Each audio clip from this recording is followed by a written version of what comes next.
રાજ્યમાં સૂરજદાદાનો પ્રકોપ યથાવત છે। આજે તાપમાન 44 ડિગ્રીને પાર થવાની આગાહી છે। હજુ 2 દિવસ હીટવેવની આગાહી છે। અમદાવાદમાં ગરમીનું રેડ એલર્ટ જાહેર કરવામાં આવ્યું છે। હાલ ગરમીથી રાહત મળવાની કોઈ શક્યતા નથી દેખાતી। રાજ્યમાં ગરમીનો પ્રકોપ યથાવત છે। આજે તાપમાન 44 ડિગ્રીને પાર થવાની આગાહી કરવામાં આવી છે। અમદાવાદમાં પણ હીટવેવની આગાહી છે। 2 દિવસ આ પ્રકારનું વાતાવરણ રહેશે। અમદાવાદમાં ગરમીનું રેડ એલર્ટ આપેલું છે। હાલ ગરમીથી રાહત મળવાના કોઈ જ એંધાણ નથી।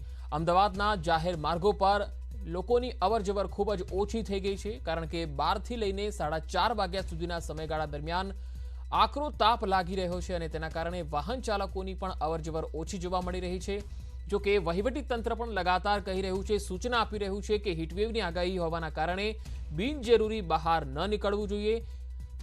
12 થી લઈને 4:30 વાગ્યાનો જે સમયગાળો છે એમાં બિનજરૂરી બહાર ન નીકળવું, ઠંડા પીણાનો સહારો લેવો, પાણી વધારે માત્રામાં પીવું, લીંબુનું પાણી જે છે તેનું પણ સેવન કરવું, કારણ કે હીટવેવની જે અસર છે એ સૌથી વધારે વૃદ્ધો અને નાના બાળકોને પણ થતી હોય છે। લૂ લાગવાના જે કિસ્સાઓ છે એ આવા લોકોને પણ સામે આવતા હોય છે। માનસિક બીમાર વ્યક્તિ હોય કે હૃદય, કિડની કે કેન્સર, ફેફસાની બીમારીથી જે લોકો પીડિત હોય તેમને પણ લૂ લાગી શકે છે। અશક્ત લોકોને પણ હીટ એલર્ટની સૌથી વધારે અસર થઈ શકે છે। તો આ જે રેડ એલર્ટ આપવામાં આવ્યું છે તેનો મતલબ એ છે કે જે શહેરોમાં રેડ એલર્ટ આપવામાં આવ્યું છે તેમાં તાપમાન 45 ડિગ્રીની આસપાસ જોવા મળી શકે છે। ગરમીના કારણે વારંવાર થાક લાગવો, શરીર પર ફોલ્લીઓ નીકળવી આ હીટવેવના લક્ષણો છે। એટલે કે વધારે પડતી જ્યારે ગરમી અનુભવાય ત્યારે આ પ્રકારના લક્ષણો જોવા મળે છે। સ્નાયુઓના દુખાવા સાથે ખેંચ આવે છે, માથાનો દુખાવો પણ થાય છે અને થોડી ઘણી નબળાઈ પણ શરીરમાં મહેસૂસ થાય છે। એટલે આ હીટવેવના લક્ષણ છે। હીટ સ્ટ્રોકની બીમારી ન હોવા છતાં પણ બેભાન થઈ જાય છે વ્યક્તિ। ગરમીના કારણે વારંવાર થાક લાગતો હોય છે। વધુ માહિતી સાથે સંવાદદાતા વિભુ પટેલ મારી સાથે જોડાયા છે। વિભુ, આજે પણ રેડ એલર્ટ આપવામાં આવ્યું છે। અમદાવાદમાં કેટલું તાપમાન જોવા મળી શકે છે અને જાહેર માર્ગો પર કેવો માહોલ દેખાઈ રહ્યો છે અત્યારે?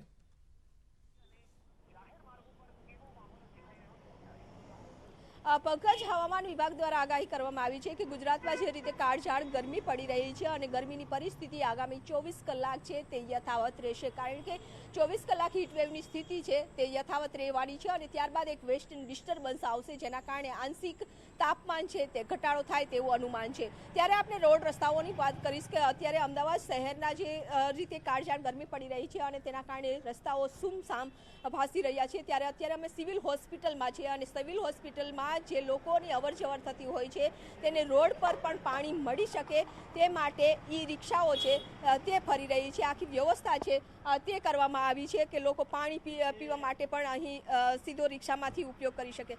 પહેલા આખો દિવસ રિક્ષા લઈને ફરતા હો છો, લોકોને કઈ રીતે સુવિધા પૂરી પાડો છો? અમે પાણીમાં ઈ રિક્ષામાં સુવિધા આપીએ છીએ અને પાણીમાં બધાને ઠંડુ પાણી, પેશન્ટના સગાને પેશન્ટને બધાને પાણી પીવડાવે છે। તો આજે લોકો દર્દીઓ આવતા હોય છે અને દર્દીઓ સાથે પણ તેમના સગાવાલાઓ આવતા હોય છે, પરંતુ એક ડિપાર્ટમેન્ટમાંથી બીજા ડિપાર્ટમેન્ટમાં પાણી પીવા જવું માટે મુશ્કેલી બનતું હોય છે। ત્યારે પાણીની વ્યવસ્થા છે, ઠંડા પાણીની વ્યવસ્થા છે તે આવતા જતા લોકોને મળી શકે તે માટેની વ્યવસ્થા છે તે કરવામાં આવી છે। પરંતુ પંકજ, અત્યારે જે રીતે કાળઝાળ ગરમી છે, અમદાવાદમાં 44 ડિગ્રી તાપમાન રહેવાનું હવામાન વિભાગનું અનુમાન છે, એટલે કે ઓરેન્જ એલર્ટ આપવામાં આવ્યું છે। ગઈકાલે છે રેડ એલર્ટ આપવામાં આવ્યું હતું, પરંતુ 45 ડિગ્રીએ તાપમાન નથી પહોંચ્યું અને તેના કારણે આજે ફરી એક વખત એવું લાગી રહ્યું છે કે 44 ડિગ્રીએ તાપમાન પહોંચશે અને ઓરેન્જ એલર્ટ આપવામાં આવ્યું છે। જી વિભુ, આપ મારી સાથે જોડાયેલા રહેશો। હાલ અરવલ્લીથી હાર્દિક પટેલ પણ જોડાયા છે અને સાથે પાટણથી અશરફ પણ છે। હાર્દિક, આપની પાસે આવીશ। આમ તો ઉત્તર ગુજરાતમાં પણ એલર્ટ આપવામાં આવ્યું છે હીટવેવને લઈને। અરવલ્લી જિલ્લામાં શું માહોલ છે, કેટલું તાપમાન જોવા મળી રહ્યું છે?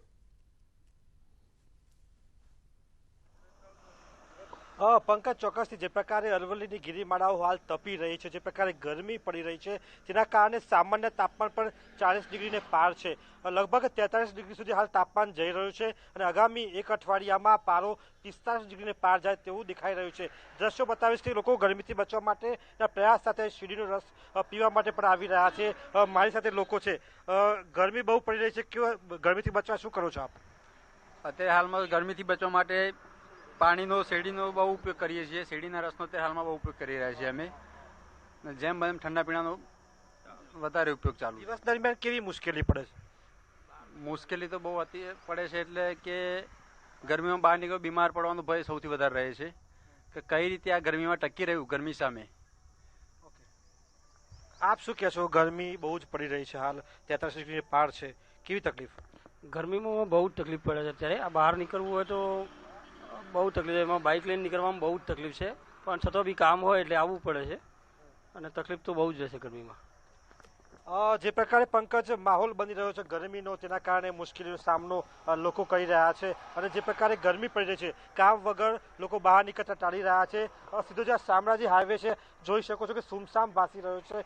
સામાન્ય રીતે આ જે હાઈવે છે, અહીંયા વાહનોની ભીડ જોવા મળતી હોય છે, પરંતુ આપ જોઈ શકો છો કે રોડની સાઈડમાં જે પ્રકારે શેરડીનો રસ પીનાર, ઠંડા પીણા પીનાર જે લોકો છે તે ઊભા રહે છે અને ગરમીથી બચવાનો પ્રયાસ કરે છે. ત્યારે અરવલ્લીની જે ગિરિમડાઓ તપી રહી છે, તેના કારણે મોડાસા, શામળાજી સહિતના જે વિસ્તારો છે, ક્યાંક ને ક્યાંક 40 ડિગ્રીને પાર ગરમીના કારણે મુશ્કેલીનો લોકો સામનો કરી રહ્યા છે. પંકજ જી, હાર્દિક મારી સાથે જોડાયેલા રહેશો. પાટણથી હાલ અશરફ જોડાયેલા છે. અશરફ, ઉત્તર ગુજરાતના પાટણમાં કેવો માહોલ છે અને ગરમીથી બચવા માટે લોકો કેવા કેવા ઉપાયો કરી રહ્યા છે?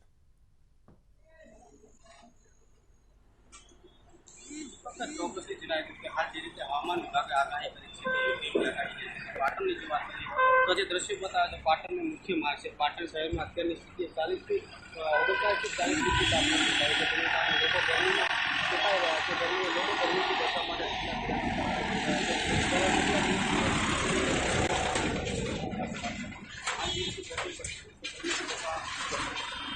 અત્યારે આપણે જોઈ રહ્યા છીએ બળબડતી ગરમી પડી છે, ચામડી બાળાની ગરમી છે,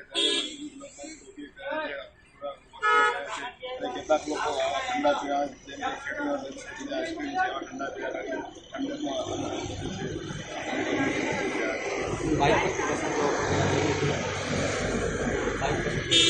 બાઇક પર જઈએ ત્યારે પણ તમે જુઓ છો કે એકદમ ગરમ હવા આવતી હોય ને. જી અશરફ, હું આપની પાસે આવીશ. વિભુ, આપને પૂછવા માંગીશ કે ગુજરાતમાં હીટ સ્ટ્રોકના અનેક બનાવો છે, કે અનેક કેસ નોંધાયા છે. અમદાવાદમાં હીટ સ્ટ્રોકના કેટલા કેસ નોંધાયા છે?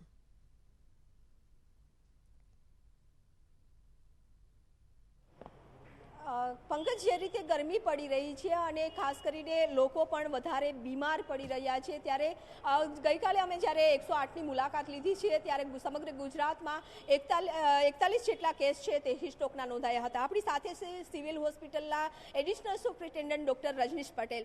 પટેલ સર, અત્યારે જે રીતે ગરમી પડી રહી છે, શું રોગચાળામાં વધારો થયો છે અને લોકોએ બચવા શું કરવું જોઈએ? જે ગુજરાતમાં અમદાવાદ શહેર છે એ વિષુવવૃત્ત ઉપર આવેલું છે, જેની જે ટેમ્પરેચર છે સામાન્ય રીતે આટલું થતું હોય છે. એટલે પહેલાં પહેલી વસ્તુ કે હીટ સ્ટ્રોક અને હીટ વેવનું એટલી બધી ચિંતા કરવા જેવી વસ્તુ નથી. નંબર 1, આપણે લોકો અહીંયા જ રહ્યા છીએ એટલે આપણા શરીરને બી એનું એડેપ્ટેશન છે. નંબર 2. નંબર 3, તમે જ્યારે બી બહાર નીકળો ત્યારે તમારા શરીરને થોડું સાચવવું પડે.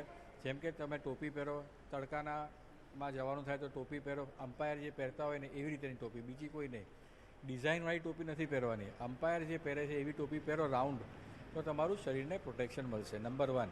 નંબર 2, 11 થી 3ની વચ્ચે અગર જો બને તો નીકળો ના.